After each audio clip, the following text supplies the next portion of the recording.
Dios bendiga, Cristo te ama. Es un placer estar compartiendo contigo en esta plataforma, Cristo. Aquí le está hablando su hermana Rosy Marte desde Cartagena, Colombia. Ando con un invitado muy especial, el cual tiene un testimonio sobrenatural.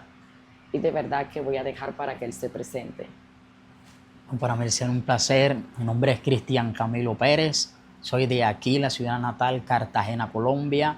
Y estoy aquí para contar una de las maravillas que el Señor hace con todo aquel que decide creerle a Él. Amén, mi hermano. Verdaderamente que Dios es bueno y para siempre son su misericordia. Me gustaría preguntarle, mi hermano, ¿cómo ha sido esto tan bello que usted ha vivido con Dios? Pero primeramente, me gustaría saber un poco de su infancia. Me gustaría luego saber qué pasó para que usted pudiera ser cristiano. Me gustaría escucharlo. Bueno, primeramente yo vengo de un hogar cristiano. Mis padres son cristianos hasta el día de hoy, mi madre, mi papá, mis tías. Vengo de un hogar cristiano donde desde niño me inculcan lo que es el evangelio. Ya a la edad de lo que son 13 años, yo desde niño tocando lo que es tambor en la iglesia, en los instrumentos, pero a la edad de 13 años yo comienzo a mirar la adolescencia de los demás jóvenes que están fuera de la iglesia, mirando de que siempre el comportamiento de ellos era notable ante los demás. Y yo siempre como opacado, y yo traté como de evadir lo que me habían enseñado como doctrina para querer imitar lo que estaban haciendo los demás jóvenes. Wow. Y sí, eso fue casi lo que le pasó a Sansón. Sansón le dijo a su mamá, yo quiero una fiesta como las demás jóvenes. Y dice la palabra de que su madre le instó a eso, gracias a que él lo pidió y pecó delante de Dios. Así es. Cuando yo decido actuar o tomar la misma personalidad de los demás jóvenes, caigo en un mundo en el cual nunca pensé. Wow. Y es donde empiezo a involucrarme en lo que son las malas amistades, las malas alianzas.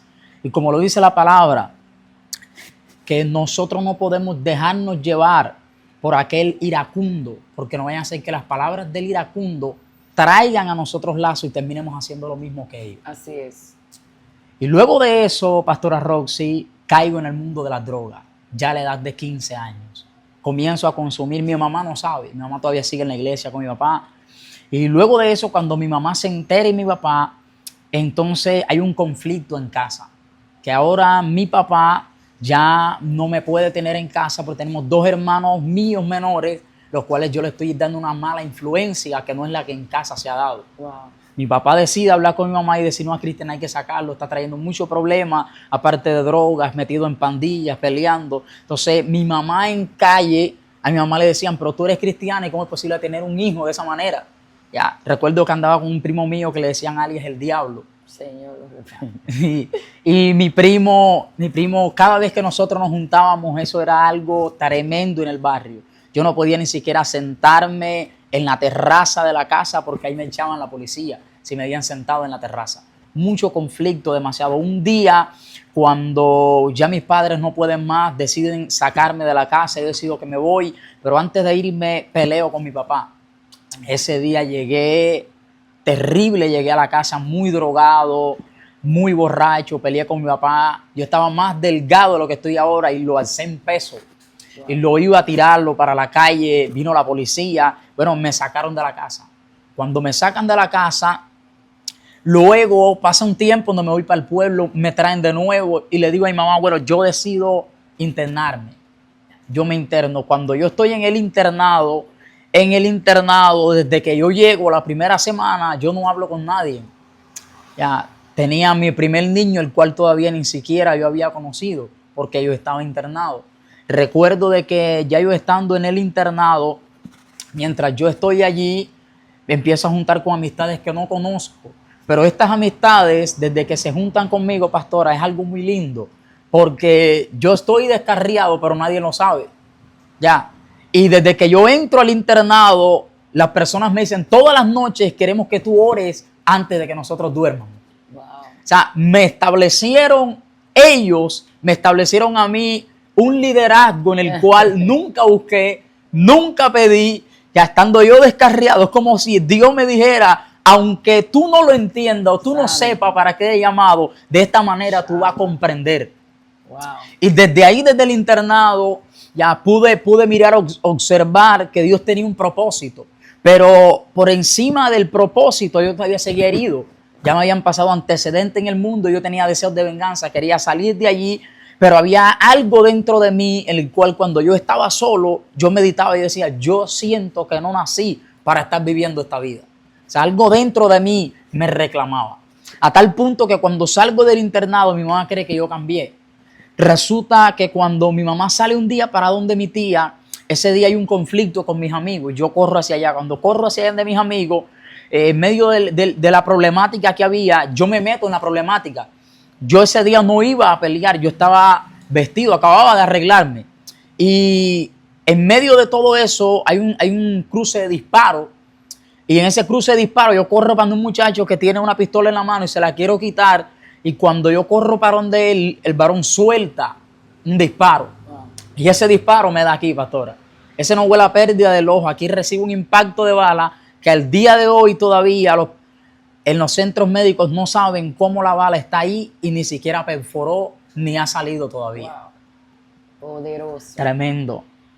De allí pasan 2 semanas, tuvo 2 semanas hospitalizado. Luego de estas 2 semanas hospitalizado, regreso a casa. La semana entrante que viene, otro problema y es donde recibo en el ojo. Wow. Por los deseos de venganza. El muchacho que me dio, a él lo mataron mientras yo estuve hospitalizado. Pero aunque él lo habían matado, yo seguía mal. Ya, porque yo decía, soy yo quien tengo que darle, no son ellos. Hay mi deseo y mi deseo y mi deseo. Pero en medio de toda esa desobediencia que yo llevo, hay una madre que está de rodillas. Wow.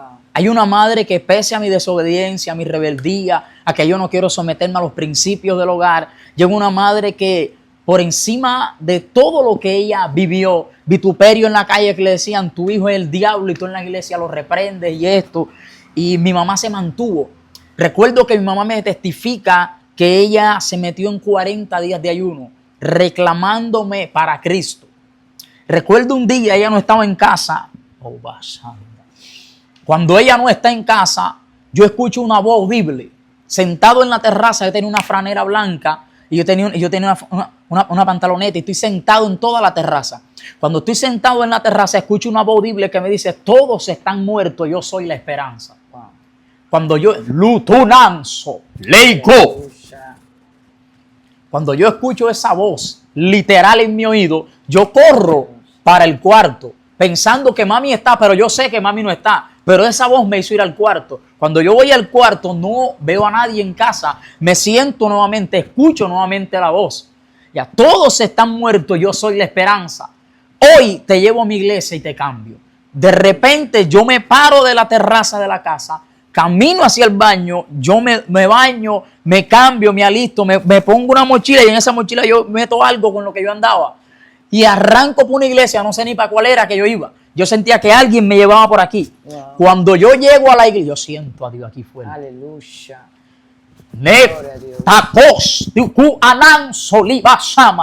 Cuando yo llego a la iglesia, pastora, la iglesia está cerrada. Y yo le digo a la voz, ¿quién me habló? Me dice, siéntate y espera. Cuando esa voz me dice, siéntate y espera, los jóvenes que me invitaban a la iglesia, esto es terrible, pastora, porque la gente que me invitaba se cansó de invitarme al ver que yo no iba. Desistieron. Y el día que me vieron fuera de la iglesia, lloraron. Me dijeron, Cristian, y tú aquí, sabiendo que tú para acá no puedes bajar, porque yo no podía coger para allá. Pero yo no sé qué hacía allí, porque alguien a mí me llevó, pastora. Cuando yo llego, la iglesia está cerrada, ellos hablan conmigo, traen la llave, entramos en la iglesia y desde ese mismo día yo estoy sentado y está predicando un evangelista que hoy en día se llama David. Mientras él está predicando, él ministra a todos los jóvenes que están allí. Cuando él está ministrando a todos los jóvenes, yo estoy sentado en la última silla. De repente él dice, yo quiero orar por ti. Era el único joven que quedaba allá. Cuando él me llama a mí adelante, él me dice toda mi vida sin conocerme. Cuando él me dice a mí toda mi vida, desde ese día yo decido tener un cambio. Yo llego a la casa y yo no le digo a mami, voy a buscar de Dios, voy a cambiar, porque ya se lo había prometido a mami muchas veces. Pero yo había visto en mi cuarto, había un letrero que decía, si tú quieres un cambio, lo tienes que provocar. Yo comencé a hacer ayunos donde cuando niño a mí no me los enseñaron a hacer. Ayunos cruzados, estando yo todavía sin necesidad de haberme desintoxicado ni nada de esas cosas, pastora. Comienzo a hacer ayuno, comienzo a hacer vigilia. Duro 2 semanas sin comer y sin salir de mi habitación. Wow. Mi mamá me dice, tú te vas a volver loco. Ahora la que me estaba diciendo que me convirtiera, ahora como yo estaba buscando a Dios como loco, me está diciendo que me voy a volver loco. Literalmente comienzo a tener experiencias. Todavía no estoy bautizado, pastora, y escucho voces que donde me sacan de mi cuerpo y me llevan a hogares a profetizar. Me llevan a pastores a darles palabras. Veo visiones en la iglesia donde me estoy congregando que iban a pasar a futuro. Que hoy en día hay muchas palabras de esas que se cumplieron. Y recuerdo que cuando yo me levanto de allí le digo a mi mamá, Dios me habló. Mi papá no estaba en casa, ya yo estaba convertido. Mi papá se fue a raíz de que por culpa mía el matrimonio se estaba decayendo. Mi papá se fue para el pueblo. Cuando ya yo tengo ya casi un mes de estar convertido, todavía no estoy bautizado, pero estoy buscando a Dios con un hambre terrible. Una voz me dice una madrugada, me dice, tu papá viene mañana a las 6 de la mañana, dile a tu mamá que aliste todo. Cuando yo le digo a mi mamá no me cree. Un muchacho que tiene un medio convertido, de traer una trayectoria de pandillismo, de droga. Ya, ahora hay que Dios hablarle, porque mi familia son doctrinados. Allá tú no puedes decir que Dios te habló si tú no conoces la Biblia. Así mismo. Entonces, yo no tengo mucho estudio bíblico, pero tengo un Dios que me está hablando clarito. Ya. Y eso es algo que no coincidía con la formación y la trayectoria que trae mi familia. Mi mamá le dice a mi tía, y mi tía me dice lo mismo. ¿Cómo es posible que tú estás diciéndome que Dios te habló? Y yo le digo a tía, bueno, usted se va a dar cuenta. Si Dios a mí no me ha hablado, entonces mi papá no va a venir. Al día siguiente, a las 5:45 de la mañana, mi papá estaba tocando la puerta. Yo me paré, yo estaba de rodillas, yo me paré y abrí la puerta y era él. Cuando él entra, pastora, entonces ya papi está en casa, ya mamá está en casa, está todo bien, pero todavía yo no conocía lo que era la sanidad interior. O sea, Dios me estaba hablando, por eso es que hoy en día Dios está levantando gente genuina. Así es. Ya, levantando personas que puedan tener un corazón íntegro y a la misma vez sano, ya que puedan ministrar no desde el don, sino desde la autoridad del área que han vencido, del área que han dominado. Y vemos que ya Dios está tratando conmigo. Bueno, yo me bautizo, papá está en casa, yo me bautizo, le digo a la pastora, me quiero bautizar, yo estoy enamorado de Dios, yo quiero servir. La pastora me dice, bueno, vamos a bautizarte. Recuerdo que después que me bautizo, ya yo voy a tener ya casi 8 meses de estar en el evangelio. Me toca mi primera campaña a los 8 meses. Yo estaba loco, pastora, yo no aguantaba estar en una silla sentado. O sea, tantas cosas Dios tratando conmigo. Yo un día le dije a la pastora, y esto es para que nadie lo haga en una iglesia. Un día le dije a la pastora, yo me siento preparado para predicar ya. Oye. Y la pastora me dice, te voy a soltar un huevo. Y le dije, un huevo no, suélteme un sábado de ayuno. No, te voy a soltar un huevo porque tú tienes que estar preparado. Y los jueves se llenaban full. Y me soltó un huevo y eso fue una vergüenza terrible. Wow, a mí me salvó Dios en la administración, que cuando estoy ministrando se manifestan los demonios. Pero en la prédica son un desastre, pastora. Y eso me metí por aquí, por acá, por aquí. Y cuando yo llegué a casa frustrado, le dije a Dios, ¿qué pasó? Y Dios me dijo, nunca me preguntaste qué querías hacer. Y ahí yo aprendí inmediatamente que aunque somos administradores de la gracia, Él es el autor de este libro. Así es. Él es la persona principal de todo lo que nosotros vamos a hacer y a ejercer como vocación en medio de este evangelio. Luego de eso, pastora, yo termino mi campaña y llego a la casa bajo un fuego, una gloria. Dios hizo algo bonito en esa campaña. Cuando llego a casa, yo creo que voy a seguir en una administración con Dios en mi habitación. Escucho una voz que me dice, ve donde tu papá y perdona. Aleluya. Cuando esa voz me dice eso, pastora, a mí se me olvidó gloria. Aleluya. Yo estaba prendido, un fuego, una gloria, oyendo a Dios. Ya usted sabe, cuando uno está recién convertido, que uno nunca ha experimentado presencia, llenura, algo hermoso, cuando a ti te tocan un área que nunca te habían tocado, es como si nuevamente a ti te revolvieran el alma. A mí se me olvidó todo lo que había pasado en la campaña cuando a mí me dijeron, ve donde papi y perdona.